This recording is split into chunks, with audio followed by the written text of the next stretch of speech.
What should we ask the tarot today? I have my Ask the Tarot Love and Abundance Edition Oracle deck that I designed myself. There is a link in the bio to this and to other decks that I've designed, and also to private readings. What is the biggest change coming to me within the year? Let's change that slightly to say, what is the biggest change that's coming to you by the end of this year? Spirit, for the viewer, what is the biggest change that is going to be coming to them before the end of the year, please? So all decks that I'm using, including this gorgeous deck, there is links in my bio to all of them. What is coming, please, Spirit, before the end of the year? The biggest blessings, biggest shifts and changes. Bottom of the deck, we have got the Magician, the Sun, the Three of Wands, and the Two of Cups. Ooh, and I hadn't noticed the Four of Wands was hiding behind the Three of Wands card. Oh my goodness, I am known for my love readings, and this is another love reading. The reason that readers use the card that is at the bottom of the deck is it gives an overview to all of the other cards that are pulled.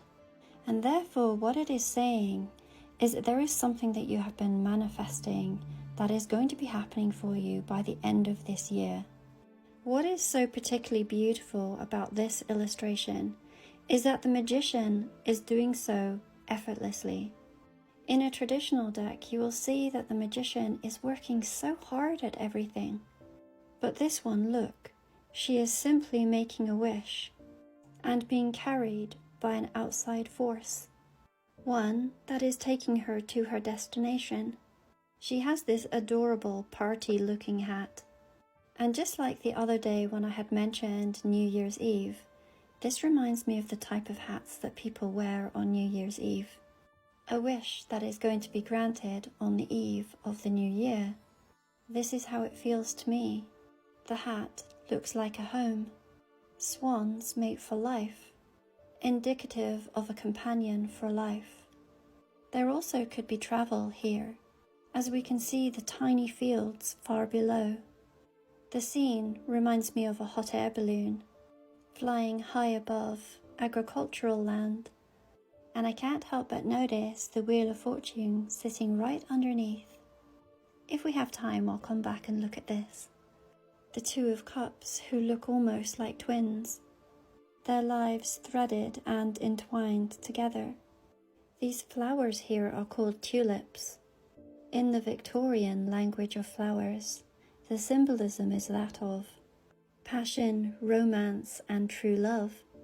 They are also known as the flowers of rebirth, as they are spring flowers.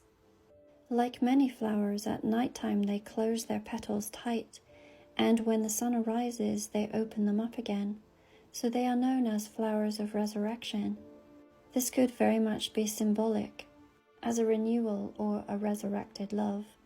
Because they look like twins, perhaps this is speaking of a twin flame. Certainly the Two of Cups to me always has a soulmate or a divine counterpart meaning to it.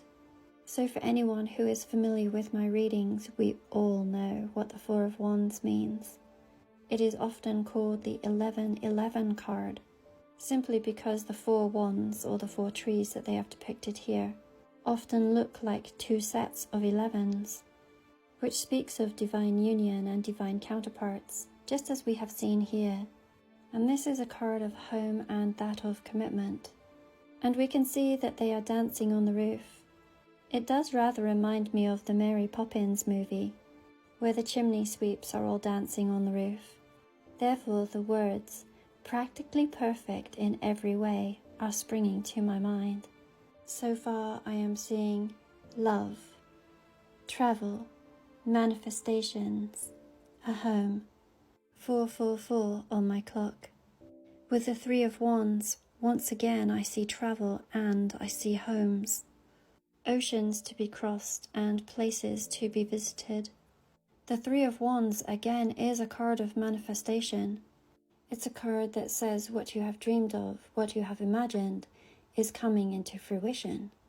Seeing your ships come in. I love how the artist has created the 3 braids to look like tentacles. It's a card of making decisions and acting upon it.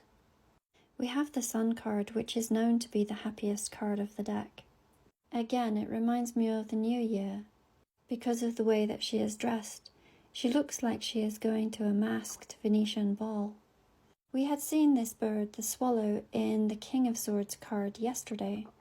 They are known for their loyalty and faithfulness, as every year they come back to their home. So these changes, the biggest changes before the year's end, are speaking of coming home, whether that is literally or figuratively. Your person being your home and vice versa. There is a bonding, perhaps plans to tie the knot, as it were. For many, there is going to be a potential for travel with these 2 cards. There is a union or a reunion. And with the Wheel of Fortune, this is completely destined and fated. The wheels ever turning in your favor, and in this card it is motivated by love, as we can see the heart in this very first cog. All of the changes that I see for you are made from a place of love.